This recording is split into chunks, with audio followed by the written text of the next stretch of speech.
అందరికీ నమస్కారం అండి.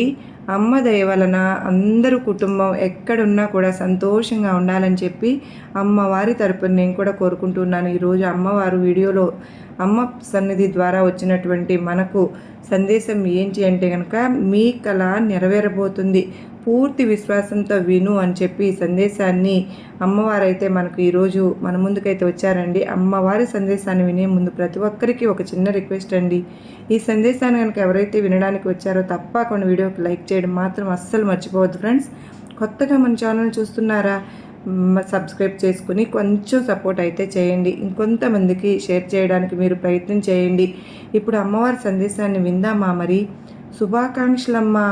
ఎందుకో తెలుసా, ఎన్నో ఏళ్ళుగా నీ కుటుంబం అష్ట కష్టాలు పాలైంది.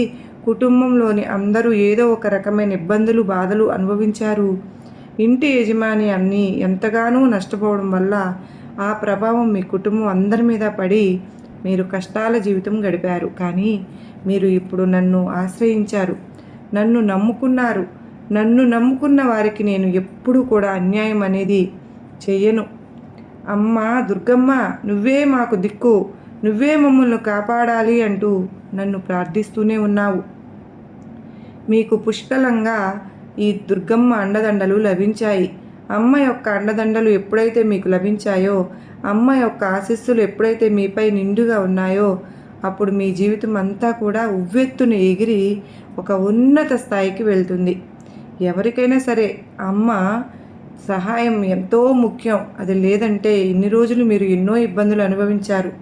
కానీ ఇప్పుడైతే మీకు పుష్కలంగా అమ్మ ఆశీర్వాదం వచ్చి చేరింది కనుక మీకు పట్టిందల్లా బంగారమయమైపోతుంది. పడిన ఇబ్బందులను అన్నీ కలయమో అనిపించేలాగా నీ దుర్గమ్మను నేను చేయబోతున్నాను. మటుమాయమైపోతున్నాయి మీ ఇబ్బందులన్నీ. మీ కుటుంబం ఎప్పుడూ కూడా సుఖ సంతోషాలతో, ఆయుర ఆరోగ్య ఐశ్వర్యాలతో వృద్ధిలోకి వస్తుంది. మీరు అనుకున్నవన్నీ సాధిస్తూ ఎంతో మంచి వృద్ధిలోకి ఖచ్చితంగా వస్తారు. మీకు ఏదైతే ఇన్ని రోజులు కలలు కంటూ ఉన్నారో ఆ ఉద్యోగం తప్పకుండా మీ చెంత చేరుతుంది. మీ కుటుంబం యొక్క యోగక్షేమాల కోసం మీరు తలచింది ఏదైనా సరే క్షణాల్లో మీరు చేరేలా నేను చేస్తాను.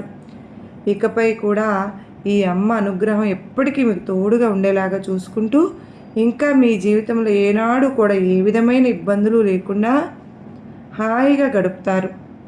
ఈ తల్లి దుర్గమ్మ పెంపొందించడానికి ప్రేమను మీరు చేయవలసిందల్లా చిన్న పని ఒక్కటే. ఇంటిలోని వారందరూ ఎల్లవేళలా సరే దుర్గమ్మను స్మరించుకోవడమే. మంచి మనసుతో నడవడం